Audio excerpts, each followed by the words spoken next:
Track 17. My friends over you. The route always came alive midday. Jet felt as clean as he could even before the door closed for the afternoon, leaving a heaviness inside as he walked out of his unit. Voices from the upper levels spilled down the spiral, bouncing between the walls in bright bursts. Children leaned over railings to shout to one another. Keepers ran drills below in the atrium. Somewhere, a line of pipes rattled like applause. He started up the incline, hands in his pockets, shoes tapping the seam. Unit 22 wasn't far, and his feet were quick up the ramp, saying hi to other contributors, waving, keeping the act going. Morning, Jet, Luke yelled from Unit 18, hanging upside down from a bar. Morning, 18, Jet called back. His friend's voice called again. Meet you at the top, then. See you up there, dog. Every level had its own sound, and Jet was happy to play along with it. He interacted with children of various colored wristbands, from two green drafters scheming the drafters table, a red-lit ranger squad practicing their aim, and he even cheered on some orange-lit flyers that were sucking wind running up the route. Jet gave a few credits to a flickering contributor who needed a little bit of a break. His body was tired, but he was still somewhat okay in his mind. He enjoyed interacting outside of his unit. He felt better than he had been since he arrived back at the route. But since he found it on his bed, he'd never been more confused in his whole life. He called it his legend. Even from here, he could picture exactly where it sat, tucked under the sink, waiting, like it wanted him to come back. He tried not to think about it. He forced a smile as he climbed higher. The route curved tight, lights shifting from white to gold. He knew this stretch. He'd walked it 100 times, but never with a secret like this one. It made the world look sharper. Every face seemed brighter. He waved to a green-lit wanderer and her keeper as they passed, and they waved back like they'd known each other forever. By the time he reached Unit 22, the air smelled like home-cooked paste and something burning. He grinned. A real one. It was BG's unit. He didn't knock. He never did. He just strolled on in. BG's parents were never there during the day, and at night they kept to themselves. It hadn't always been that way, though. The parents of Unit 13 and 22 used to be longtime friends, but as time went on, they just kind of drifted apart. But Jet wanted to think if they ever needed a lending hand, they'd still be there for one another. The door was always open anyway, so he stepped into the quiet as he always did. No one in the living room, no one waiting at the table, no wondering, no guessing, no expectations. It was freeing. Yo, dog! Jet shouted to BG's room, closing the door behind him. Yo, what up, dog? BG yelled back. Jet jogged lightly over to the biohost dispenser. He snuck a small mouthful until he heard crying from one of the bedrooms. He thought he recognized the sound, but was quickly startled by a figure towering over him. Up close, he felt built like a tree, longer in the legs, flimsy in the stance. The kind of flyer who didn't miss twice. How's second? Brad asked. Jet smirked. Not as good as first. Brad's mouth twitched, almost a smile. Second doesn't get preserved, he said, like his father's voice was speaking through him. No, it does not, Jet shot back. They held eye contact, a beat too long. Not hostile, not friendly either. Just two flyers measuring distance without running. BG kept the unit steady, Brad aimed higher. Rankings shifted fast in the garden. Brad's eyes flicked past Jet for half a second. "How's Joel?" he asked. Jet's jaw tightened, just enough to notice. "Wouldn't know." Brad nodded once. "Tell him I said die if you see him." "I will," Jet said. Brad stepped aside at last, letting him pass, then spoke one last time. "You can just ask next time." Jet looked back and nodded, then hustled to BG's room to see what the day had in store for them. The room came around the corner. The boy with the broad frame, hair sticking up everywhere, was looking at him from his bed. "Hey dude, what's going on? Been waiting for you forever?" BG asked, sitting up. "Yeah, sorry. I was, on the toilet for a while after practice this morning." "Sick fuck dropping dumps," BG laughed.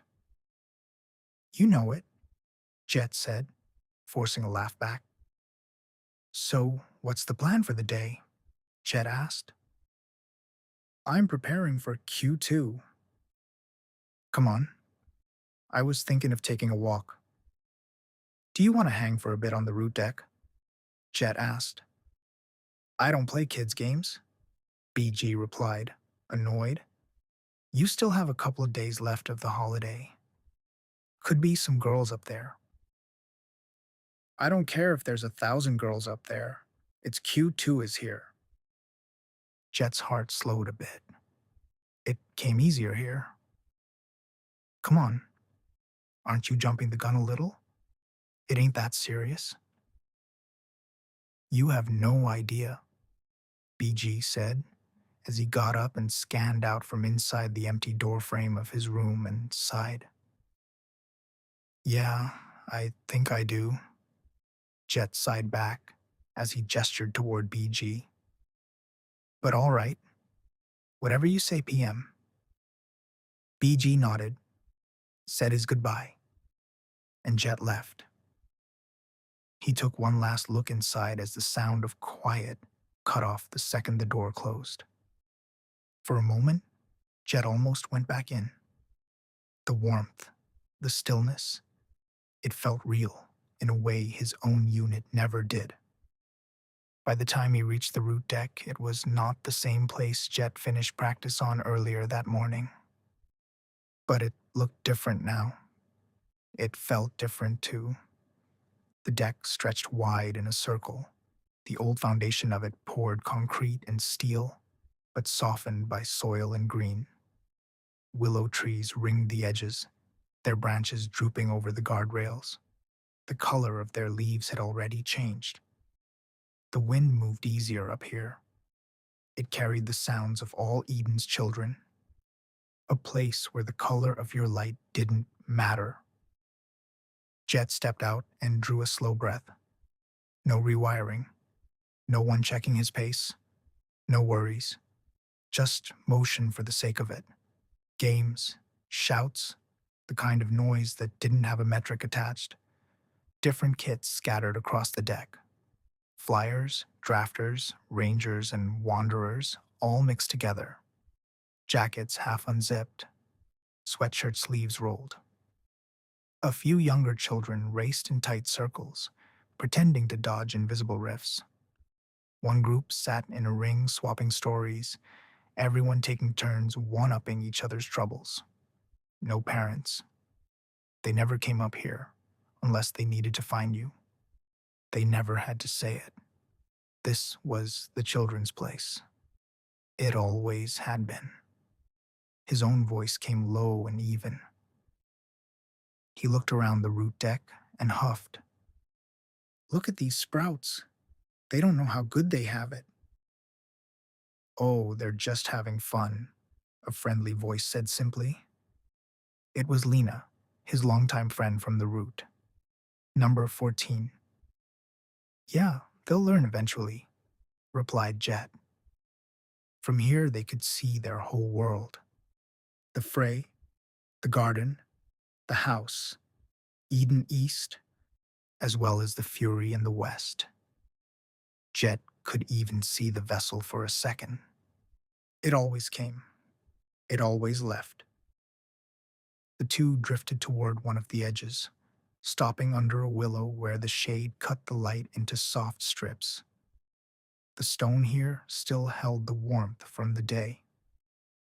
Jet dropped down first, back against the low barrier, legs stretched out wide. Lina stayed standing at the rail a moment longer, fingers resting on the stone, eyes tilted out toward the fury like she was listening for something only she could hear. Then she slid down beside Jet, crossing one leg over the other. For a moment, they just sat. Jet's legs started bouncing before he could stop it. Lina side-eyed him. You need to relax. Jet laughed once, too quick. Yeah, sorry. Lina shook her head. You look like a yellow light is about to flash on your wrist, Lina joked. Jet's head turned toward him quickly. What do you mean? Jet replied, fingers drumming against his knee. She started to respond. I don't know, are you? Just then, a voice cut in. Jet! Luke trotted over from the other side of the deck, hair damp from his practice, shirt clinging at the collar. He skidded to a stop in front of them, hands braced on his hips like he'd just sprinted the entire route.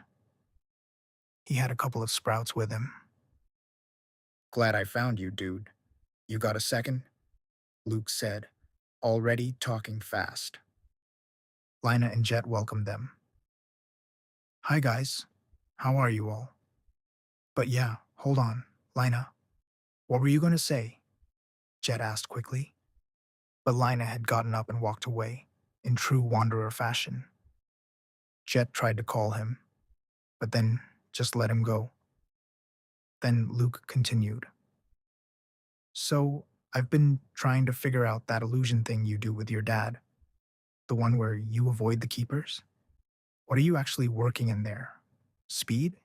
Quickness? Fray magic? Jet huffed out a laugh. The almost secret sank back down. What did I tell you? Didn't I say you'd be coming for my tricks eventually? It's the sprouts, Luke said quickly. They want to know. Yeah, sure they do. Sorry. Classified, Jet said, toying with him. Oh, come on, Luke complained.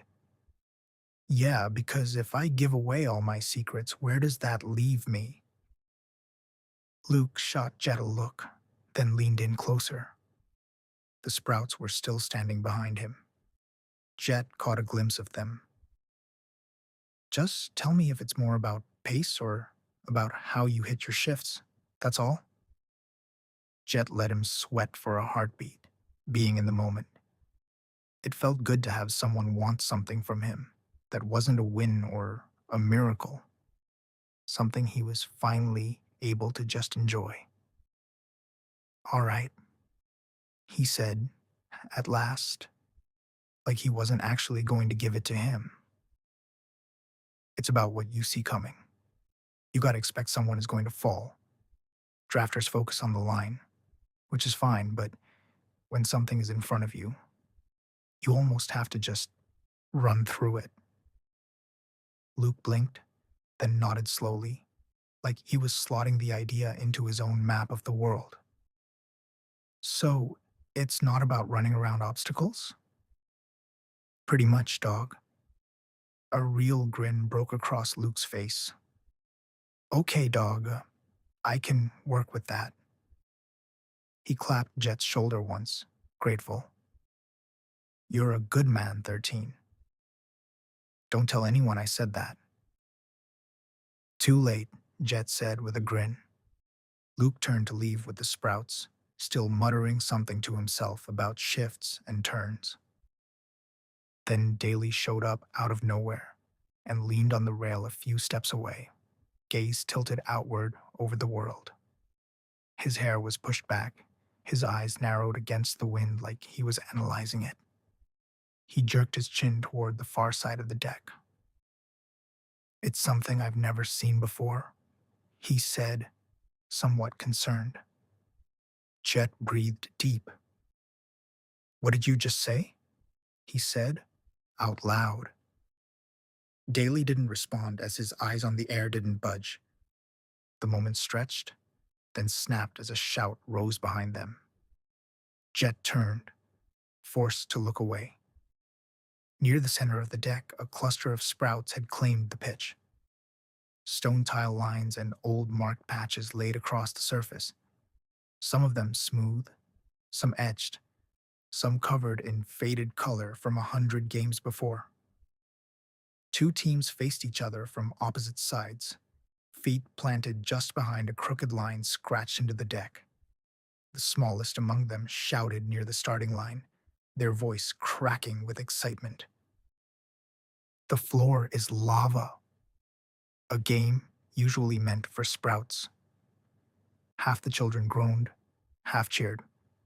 The name had never made sense to any of them, but it had always been called that, long before their time. No one really cared. It was a good game, no matter how old you were. At the far edge of the mess, Juliet stood with her tribe. Tilly, Ryan, Blake, as well as Lina were all waiting for next game. Jet watched for a second, a smile trying to force its way through. The game was simple. One team had to cross the deck carrying a ball they called the rock to the other side, without stepping on the wrong stone tiles. The opposing team froze on marked spots, the rifts ready to grab anyone who couldn't handle the pressure. If you stepped wrong, a shadow pulled you into the capture zone. Easy rules, endless ways to make a fool of yourself. Hey, field's open for next game, Jet said, calling to his crew.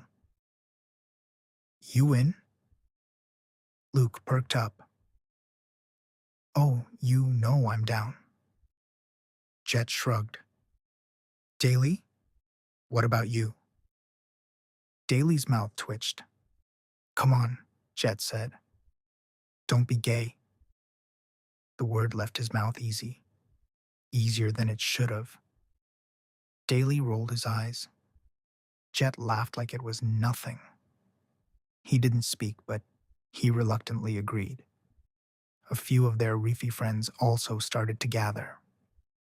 Fun was fun. Juliet, do you want to play a game? She glanced over, braid swinging, eyes cutting straight through the noise. Uh, yeah, she called back with a smirk. But can you keep it up this time? Jet thought of his legend again, then shook his head. You get lucky one time, he said as he stepped closer to her. And you're just never going to let me forget it, will you? He said, with a growing confidence. Juliet cackled. Please stop. You're only making it worse. Her eyes flicked to his. His heart skipped a beat. Ryan shifted, pulling Tilly to her side. We don't want you to embarrass yourself in front of everyone. Yeah, Tilly echoed. Jet coughed as his smile strained. Blake noticed as she hummed some made-up tune, spinning once before catching herself on Tilly's shoulder. I guess I'll have to cover Jet, she said, for research purposes. Tilly was the only one who laughed. Blake smiled. Jet then bowed. Honored. Lena stood just behind them, giving the boys a small smile. Familiar, comfortable, like old times. Juliet rolled her eyes dramatically. Fine. Luke, Blake, Lina, and Daly with the other roughies. I'll take the far side. Jet, you're with me, Tilly and Ryan and the Sprouts. This will be fun, she said, grin wide. Juliet clapped her hands. Let's go. Riffs on the pitch. Shadows, pick your tiles. Get ready when we make the call. Juliet, it's just for fun, Jet said, chuckling. She rolled her eyes, but a smile slipped through. Now, Jet felt better. The deck of children rearranged quickly. Younger children sprinted to the starting line. Older ones spread across etched patches, limbs loose, grins ready. A small group of red-lit onlooker caught the fun from the edges and were hoping the ledger showed up so they could back on the game. All right, a flyer said, leaning over the edge, pointing with a finger. This team's gonna take. Look at their spacing. A ranger snorted. Spacing won't save them. That team over there, he jabbed his thumb toward the opposite grid. They're tighter. They move as one. A drafter shook his head. Doesn't look that good to me. They're overcommitting on the left and don't realize the open space on the right. The flyer just shrugged, palms open. It's really about possession. The wanderer rolled their eyes. Panic and die. Stay calm and thrive. The drafter flicked their wrist. If the ledger were here, the odds would spike on that team. They pointed again, sharp and decisive. Nah, said the ranger. Ledger'd keep it even. This is chaos. He hates chaos. The flyer smirked. Yeah, he does. Which is why I'd back the other team. Figures, the drafter muttered. The wanderer tilted their head. So? What's the call? All four pointed different directions at once. Not settled, the flyer decided. Not even close, the ranger echoed. They watched another child skid across a tile, arms windmilling. The drafter sighed. If we had the ledger, we'd at least know who's stupid enough to back this. Us, the flyer said. Obviously, the wanderer added. They all nodded and laughed. Okay, Ryan shouted, hands on hips. Sudden death. Don't be so dramatic, Jet spoke. Golden goal. Same thing, said Daly. Blake pointed at Tilly. And if you grab me, that's cheating. Tilly shouted back. Maybe I will. Promises, promises, Blake shot back. Luke shook out his hands like he was warming up for the crucible, but with a grin this time. Daly cracked his neck like he was entering an arena neither of them actually cared about. In bloom? Luke yelled out. Forever rooted, the rest said in unison. Floor is lava. Charge! They surged.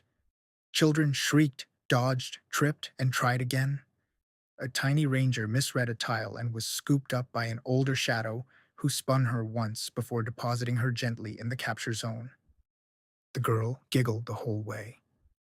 Jet hopped around tiles with exaggerated flair, steadying little ones before they toppled. Ryan caught a falling boy and set him upright like he was made of glass.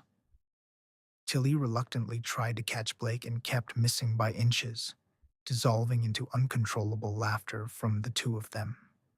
Grab her, a child yelled. I'm trying! Tilly laughed, wiping tears. She's slippery. Luke tagged two kids by accident and apologized each time. Daly whispered dramatic warnings like he was coaching his fellow wanderers. Left. Not that left. Okay. Stay together. Some children threw themselves into capture just for fun. Getting caught was half the point. After the first round, everyone was breathless and glowing, sitting cross-legged in the capture zone, cheering for the next run. They switched ends. Jet took a spot guarding a narrow stretch. He caught a wandering contributor with a feminine face watching him on the pitch. A memory flashed in his head.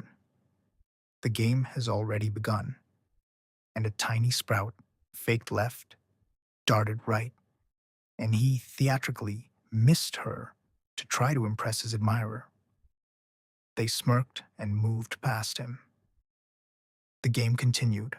Run, tumble, laugh, reset. Nothing mattered except the fun of it.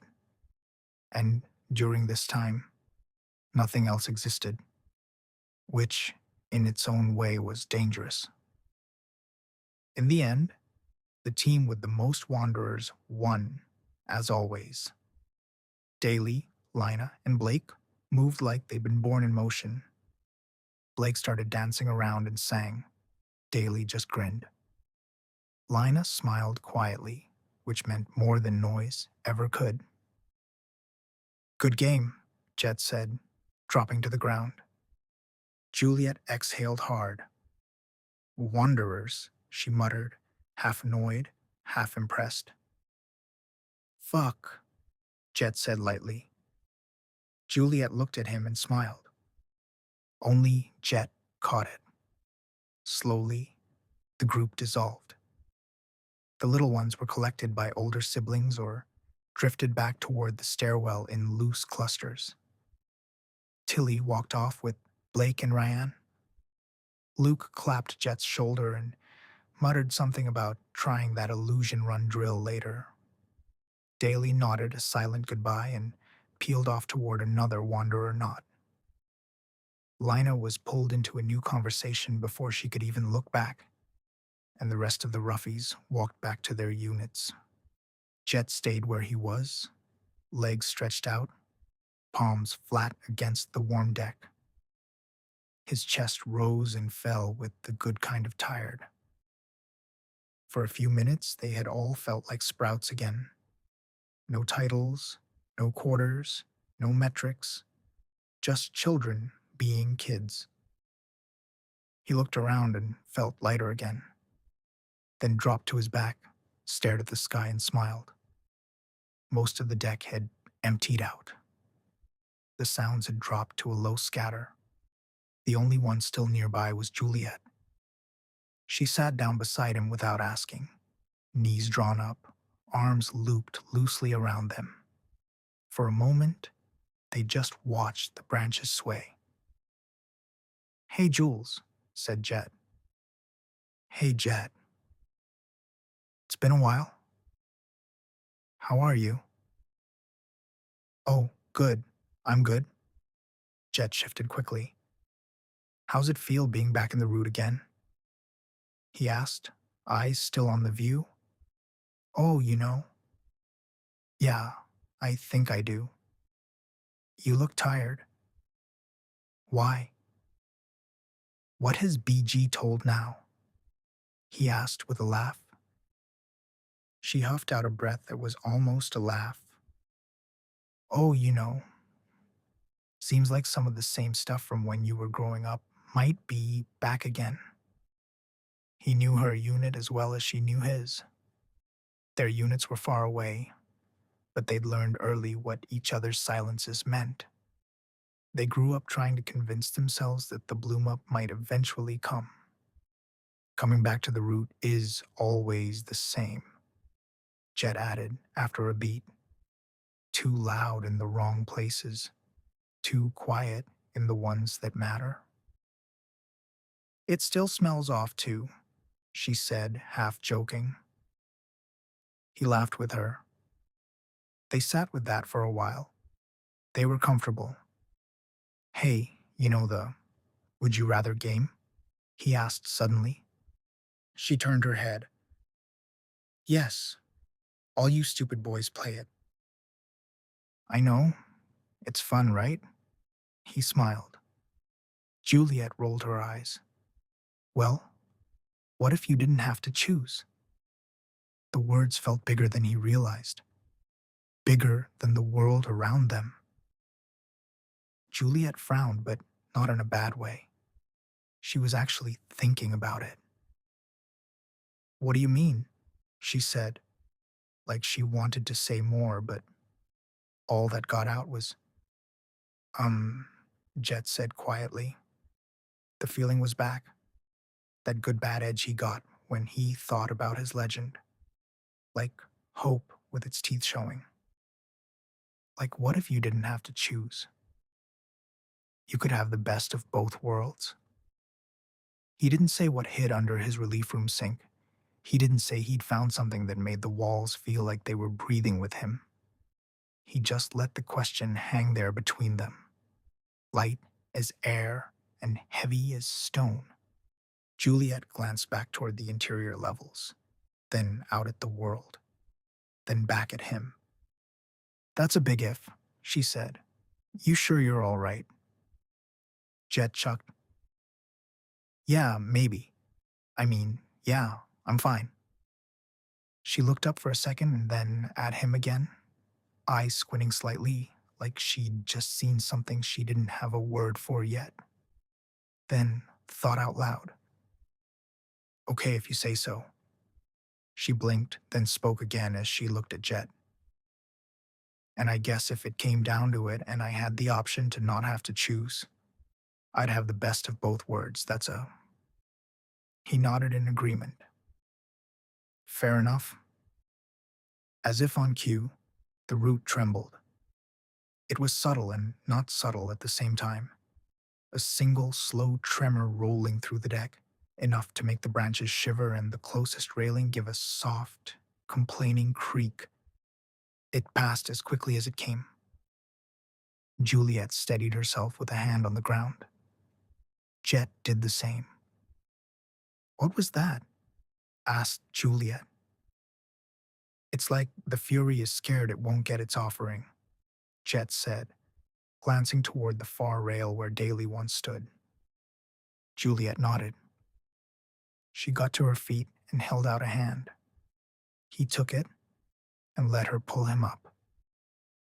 Well, I hope that's the case, she said, giving his fingers a light squeeze before letting go. No one wants to see that. He held on half a second longer than he needed to. He snorted. Maybe they don't have to. Okay, games, boy, she said, with a smile. They shared a stare that didn't seem to end. Just two children who'd had to grow up trying to feel better together. Two flyers, two red lights, two roughies. Then she stepped away, their fingers brushing before heading toward the ramp. Within a second, she was gone. Jet was alone now. The games had ended, the colors scattered back to their levels, the willow branches swaying like they were the only ones left who remembered the sound of all those feet. Jet turned back toward the edge facing the Fury. Same spot, different stance, hands on the rail now, shoulders off, looking like he was trying to figure out something he didn't fully understand. And Jet couldn't let it go. It was a good day, and he'd managed not to think too much about either of them. But then a voice came from behind him. A familiar voice. One that Jet could usually hear singing in his unit. He turned around and saw his mother, Daisy, crying with a smile on her face. Hi, Jetty Maddox. Hey, Ma, Jet said with a smile and a wave.